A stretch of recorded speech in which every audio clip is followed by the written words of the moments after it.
Ja, nei, men da vel vi klare for å ta fatt på 2 dager som I hvert fall jeg har sett veldig, veldig frem til. Erlend, har du lyst til å si litt om hvor vi og hva vi skal? Ja, vi I Lærdalselven.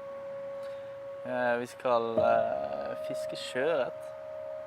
Vi skal ikke fiske laks, vi skal fiske sjøørret.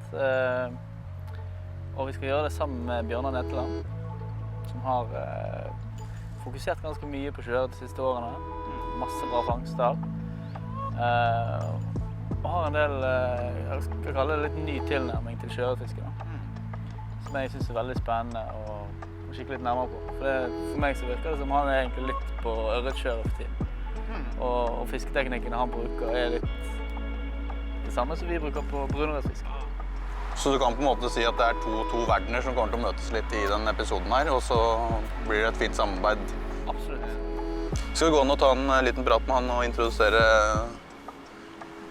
gjesten? Yes, gjør det. Ja vel. Velkommen. Det guiden? Guiden, ja. Ja, hyggelig. Å, fint, hyggelig. Øvregudene. Øvregudene. Hva sier dere? Jeg har sett fisk, jeg. Der står den. Spotteren. Spotteren på uten briller. Ser du? Ja, den bak Der står der. den. Og så står det en der fremme, og så står det en der. Så det deilig velkomst.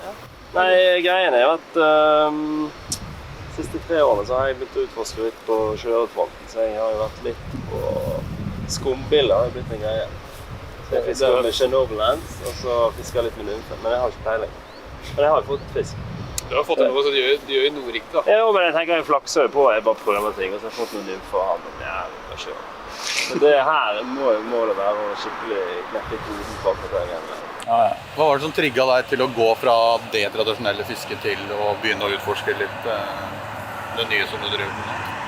Det egentlig bare fordi jeg har brukt såpass mye tid I sjøørretvassdrag, så du blir jo litt mett av den nattgreiene. Du jo fett, jeg har fått mange store på nå. Og så har jeg jo sett, blant annet I Lærdal, at folk får på nymfer. Ja. Og så var jeg så heldig at første gang jeg prøvde det, så smalt det. Og da det jo solgt, sant? Så... Men har du vært nymfer på sving, eller? Nei, det drift. Jeg får prøve, det blir spennende, så det blir kjempegøy å se din tilnærming til det. Og så kanskje vi kan tilføre noe, kanskje ikke.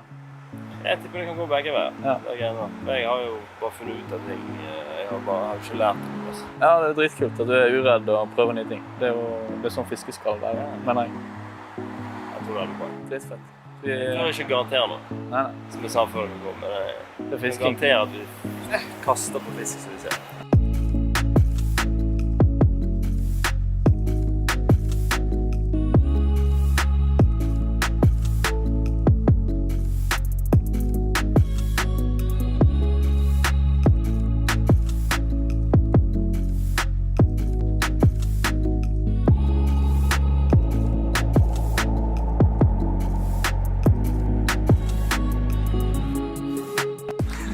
Det klekker gjerne med mus I Lærdal.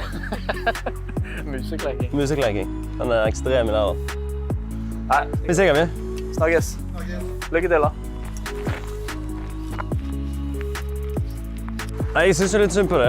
Hvor mange sjøørret har du fått I ditt liv? Ja, det mange tusen. Jeg synes det litt trist at du må ha en over 80. Det må jo være målet på Ja, jeg har en på 80 da. Ja, men det hjelper ikke. Det holder ikke. Nei, du må bikke. Ja. Så 80 centimeter bør jo være målet. Så på brunørret så 2 kilosgrensen, den magiske grensen, men på sjøørret så det liksom 80. Det skjer et eller annet når de bikker 75 I hvert fall, centimeter. Det skjer et eller annet med dem. Da blir de jævlig grove. Nå skal vi jo fiske det laksevallet I Lærdal som kanskje har levert mest de 2 siste årene. Og jeg går med V-flytliner og 5-er og 6-er og 7-er-stang. Men det liksom greit I det anadrome miljøet? Jo, det burde jo være det. Men her, folk har begynt å få øynene opp for sjøørretfiske I Lærdal. Det jo flere og flere som begynner å gå litt tørt og nymfe, deadrift og... For det funker jo som faen. Sklir egentlig bare over I ørretfisken. Jeg jo på vei over den mørke siden. Det jo litt skummelt egentlig. At, det skulle en nymføre til, så var jeg ferdig. Men så det vi gjør da, det en vanlig ørretaktikk. Egentlig går rundt, og så går vi oppstrøms og ser etter fisk. Ja.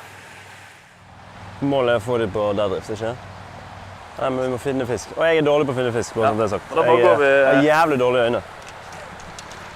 Har du briller? Jeg har briller. Men du kjenner litt på det nå? Ja. Det er ikke ofte jeg er nervøs før jeg skal fiske. Se. Det er muren hans. Prinsemuren.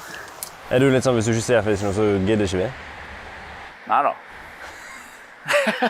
Jeg har faktisk tålmodighet. Jeg bruker kanskje 2 minutter på å prøve å se fisk. Nei, hiver ut en skumbille, og så ser vi hva som skjer.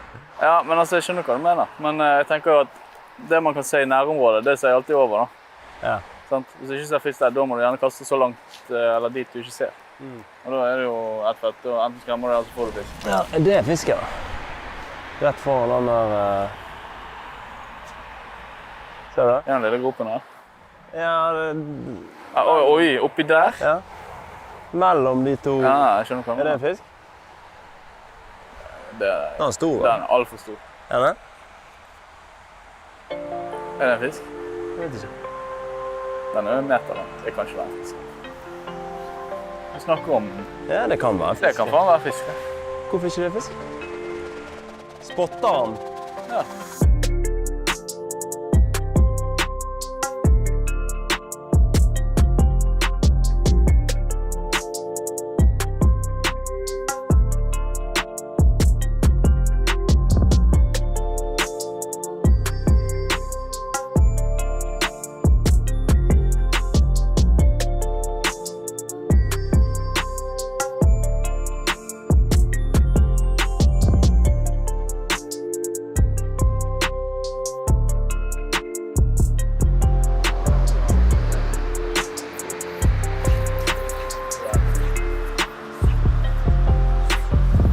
Å, se halen da. Den er litt lang. Ja, han var litt lang faktisk. Ja, det er bare da går, da. Smeller. Så. Ja, du har jo hatt suksess med det før.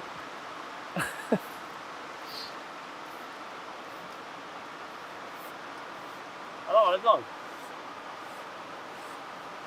Han blir ikke skremt, da. Det er fett. Han blir ikke redd. Så det er bra kastet.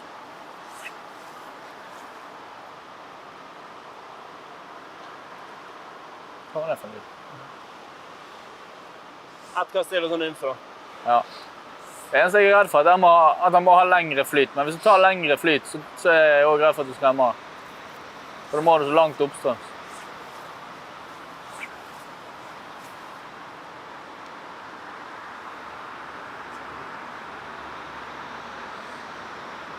Nei. Nei, Den var jo fin. han var det.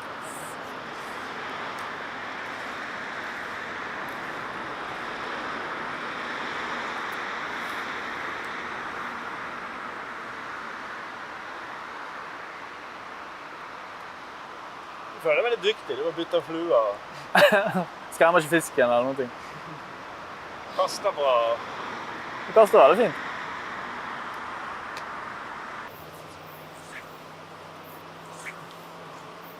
Den beveger seg masse da. Jeg gjør det nå. Ja, ja. Den er jævlig fin.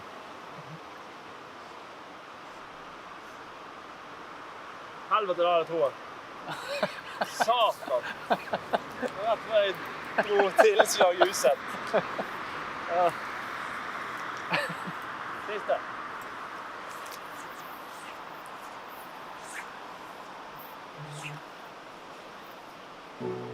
Åh.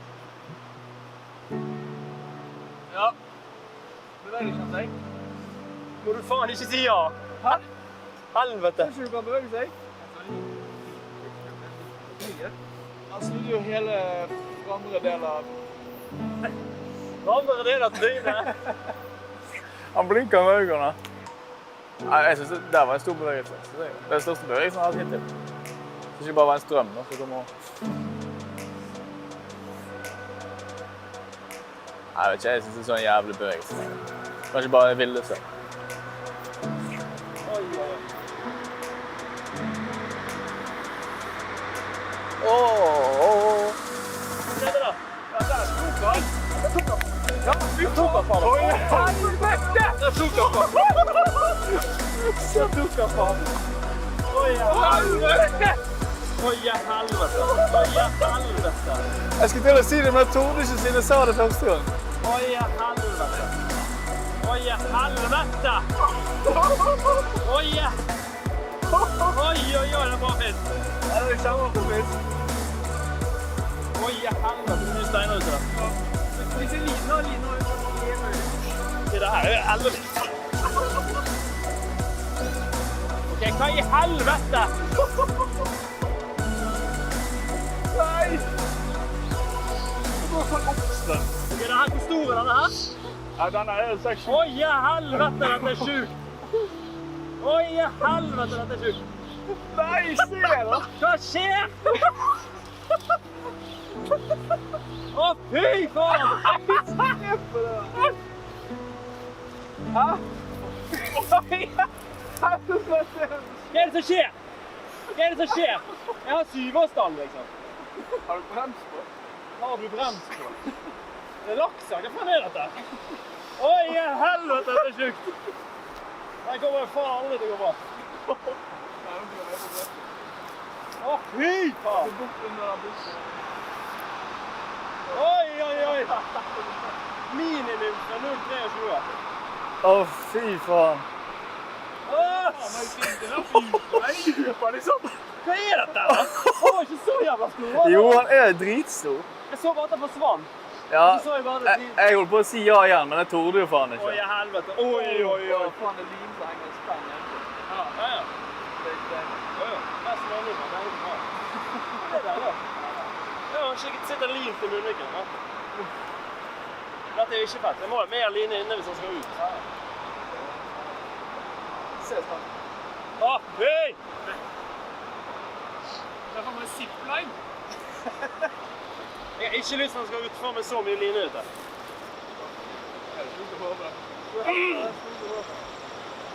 Ja, det var stor hold. Håkon løper her til stor hold. Ja, Hoite! Kom an, han er her! Du klarer å komme litt ut for det deilig, for jeg har ikke lyst til å sveive inn når han lider. Nei, jeg skjønner det. Det beste er hvis du klarer å senke den Det er nesten. fint her. Han er fin her. Oi,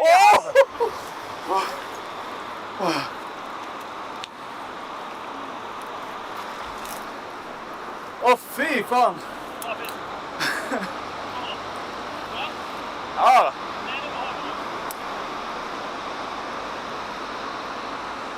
Den er jo ikke klar. Ikke litt ut i rekken.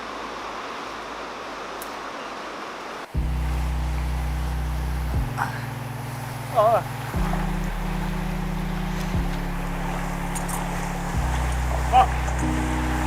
Det går fint, da. Er du med her nå? Jeg ser jo ikke fisken. Her. Der.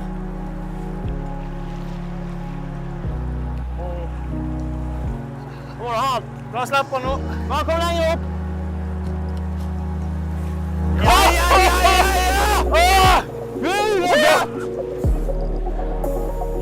Satan, det er fett! Oi, helvete! Å, fy, fin fisk! Å, fin fisk. Den er jo så feit. Å, satan, se nymfen. Han er ikke så inn i helvete lang. Nei, men se hvor feit den er. Ja, det er faen ganske lang. Han er 75, ne? Ja, det er litt for mye. Hvor er det er 80, sant? Han er 75, ja. Ish. Å, ja, helvete. Se på dette. Men den er jo så feit. Se på nymfen. Den er 5 kilo. Se på denne. Åh. Grisedeilig. Hæ? Det der er så ellevilt, det. Det var femte fluebytte. Men det er jo ikke bare, vi stod ikke med samme, han hadde ikke tatt hvis jeg hadde stått med samme flue. Nei. Så nå hadde vi... Riktig flyt, riktig flue. Og du så første flytet med den fluen, så var han interessert for han. Han flyttet seg. Og så flyt nummer 2, så forsvant han bare, og så jeg bare... Dum! Ja, fy så Fy, fett. se på de fiskene her. Hæ? Ja, det er helt vanvittig. Se høyden da. Det er helt rått.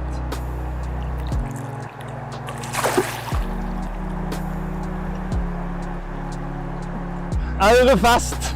Fy så fett. Fy så fett. Åh! Jeg har faen løpt... faen, jeg løpte da.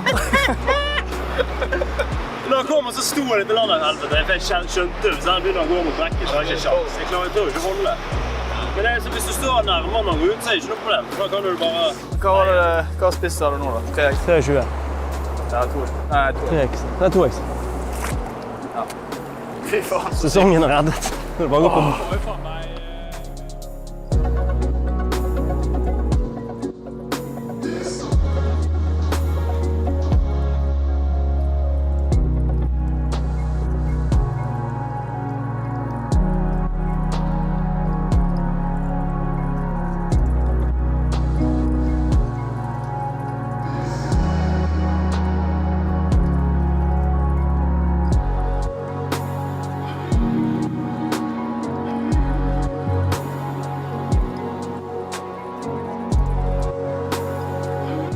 Ja, det er faen ikke fisk. Der er en fisk. Ser du da? Men jeg føler jeg ser den der. Ja, den er jo... Hvor langt oppe er du? Hvor langt ut er du?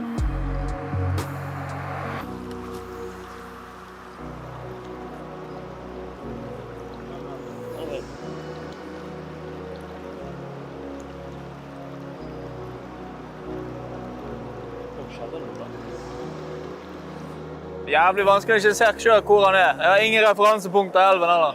Må fortsette med det du gjør.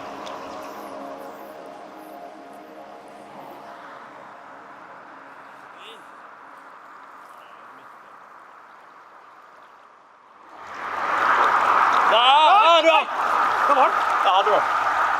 Jeg så linen begynte å gå. Det var. Du hadde. Ja, det er der fortsatt. Ok, er det en hvit stein i nærheten av han? Ja. Ja? Ja. Ok. Den er bak. Tror jeg faen meg... Ja.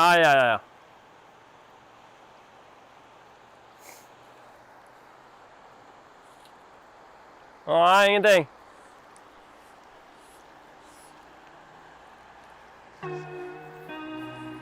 Kroker den motorsyklisten.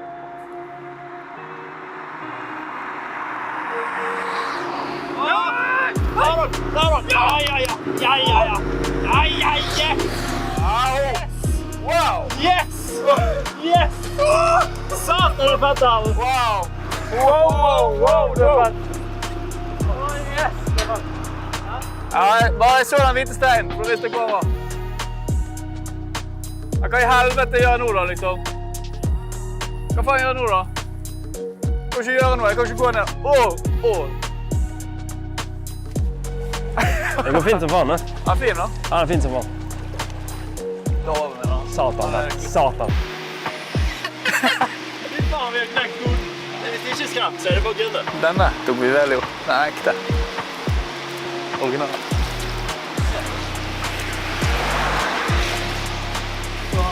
Hvor er det bra fisk? Ja, på en 4. Nei, så stor. Ser ikke han ut. Ja, fet Nei, fisk. han er ikke så stor. Ok, er du klar? Jeg letter hodet på han nå. Så kommer han enten vekk eller opp. Han er ganske stor. Den er fin. Det er ikke Ja, lett det. Han er langt over 3 denne. Vent da. Fy faen, det er fett. Nei, faen nei.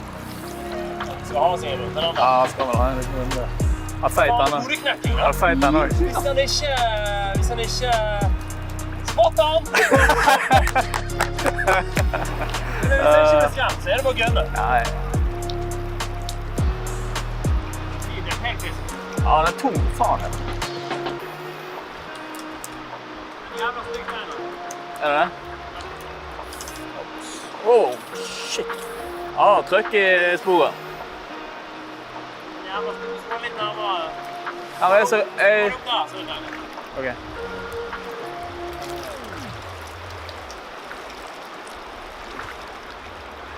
Helt jævlig hårda. Nei da, ta hodet først, hodet først. Ah. Det kommer nå. Ja, kom an.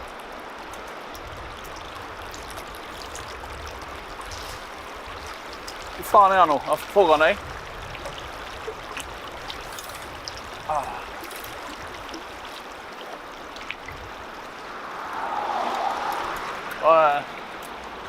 Holde litt avstand på han nå, så ikke vi får... Ja da! Yes! Yes, det er fett! Å, fy faen! Se hvor han koker da. Den er midt i nebbet. Den i nebbet. Han var ikke så stor da. Alle vil feil. Alle vil feil. Jævlig deilig. Bare kodeknekking. Satan. Vi er gode sammen her. Oi, helvete så feit. Spottermelding. Se hvor feit den er. Hvis ikke den er jo langt over 3 kilo. Se Silda-sporet. Han skal egentlig være 1 kilo, men så har han bare funnet et helvetes beite. Så bare... Han er 67 eller noe sånt. Ikke 60? Meldte ikke jeg i 60... Ikke 60 der? Nei, 66. Ja, det er det. Og så den kondisen der? Ja, det er 3 kilo. Ja, den er lett. Det er så deilig. Åh, yes! For en fisk. Fy faen, det er fett her. Fy faen, det er gøy. Det er verdens vakreste skapning. Ørret, altså. Ørret. Se på det. Det er så jævlig fett. Det er så fett. Signe. Alle må få seg en spotter. God fisk. Ja, fin. Med den kondisen der. Ja, fin. Det er noen 1000 rogner da. Se på den da. Altså det er det så fett også. Vi finner fisken, og så driter jeg oss litt ut, og så er det fisk. Ja, det er fisk. Og så var han tok for meg. Han tok i 5 fisker. Men det er jo bare å notere seg. Hvis jeg ikke blir skremt, så er det bare å fortsette. Det er jo ikke noe sånn for denne teorien om at nei, hvis de ikke tar, så må du vente. Det er jo tull. Det er bare å kjøre på. Ok. Se på den ryggen da. Ok, nå går vi. Se på den ryggen. Skal vi tippe den litt høyere opp? Nei, vi skal ikke det. Ja, det er helt fint. Det går ganske på med deilig. Dødsdeilig, altså. Sjøhuren. Yes.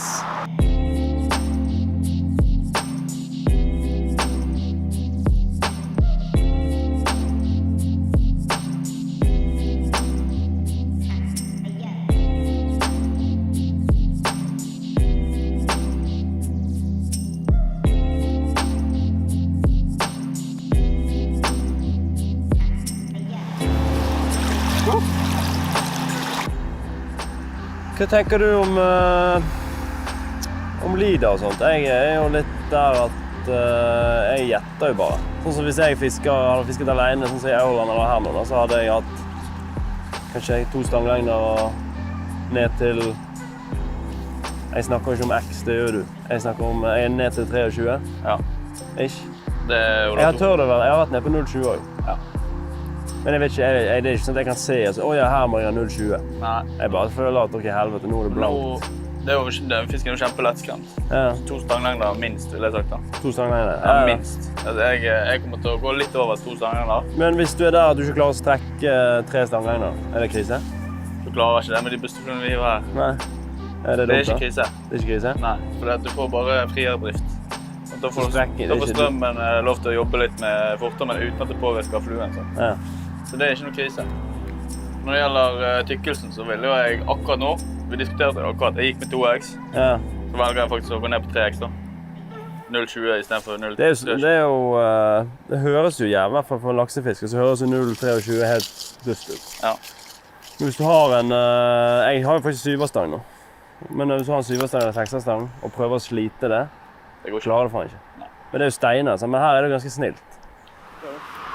Det er litt ekkelt nå da. For nå får du snørreskygget på den, ser du det? Ja. Se hvor langt unna den er. Den er veldig mest unna. Det har jeg faktisk aldri tenkt. Ja, det er drittekkelt. Du må hive over fisken sånn. Det er ikke greit.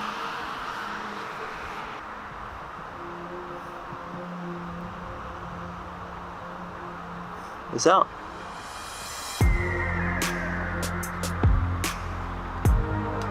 Der.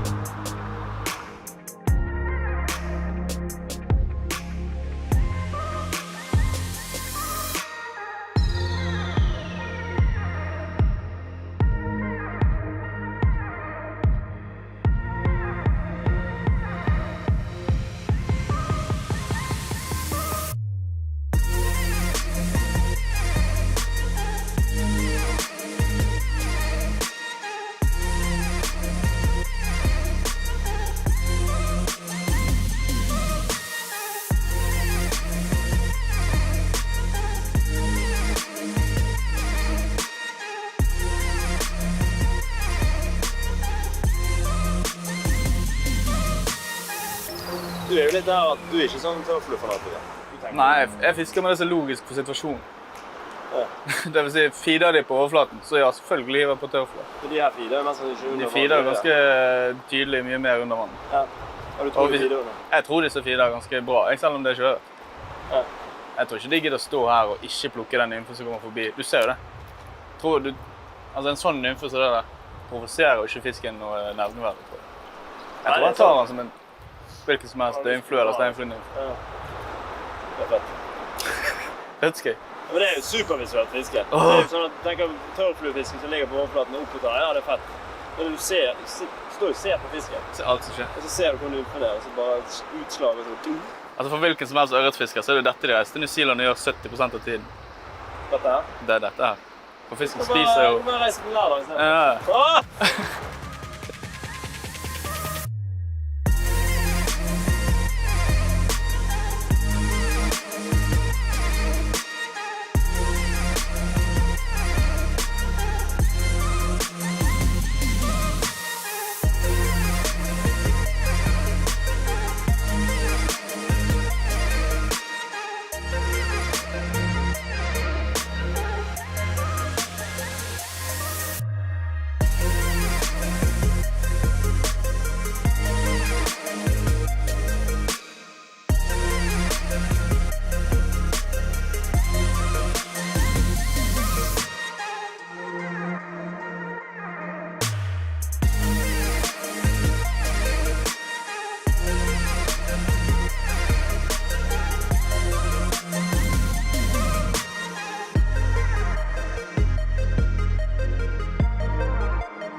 Så sykt det var.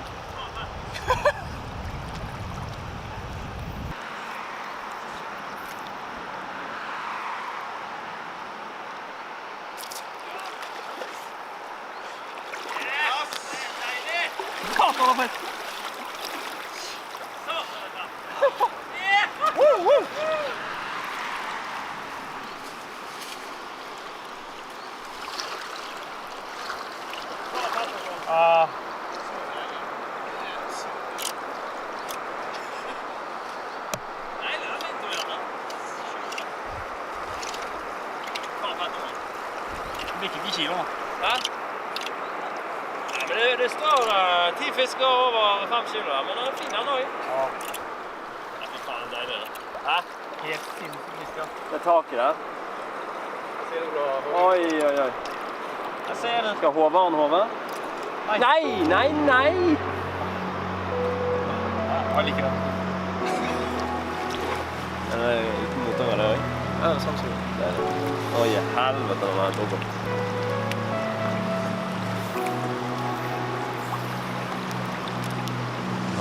Fy! De der ser på som en liga, hva faen det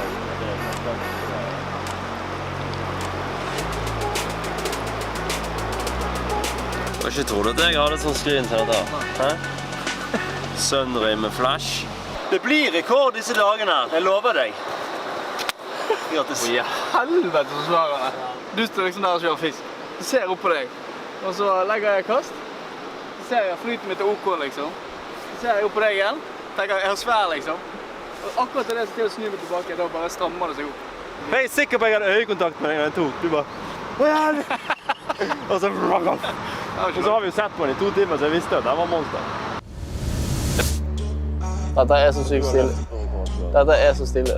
Sitter her og ser på en sånn fisk. Så har det rullet på andre siden.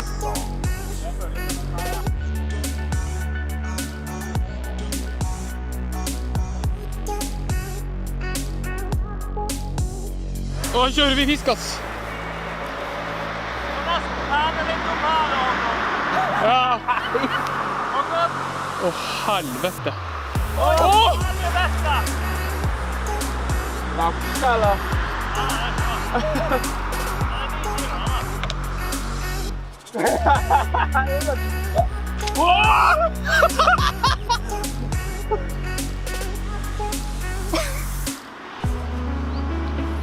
Helvete, dette er sjukt. Du følte ikke med, du? Jo, jeg gjorde det, men altså, jeg står jo på det samtidig som jeg kaster. Følg med litt nå. Ja. Vi rekker en tissepause også. Herregud.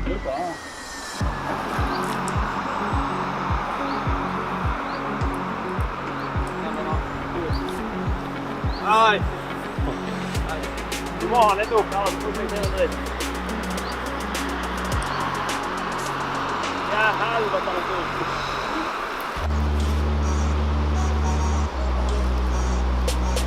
Oi, oi, oi.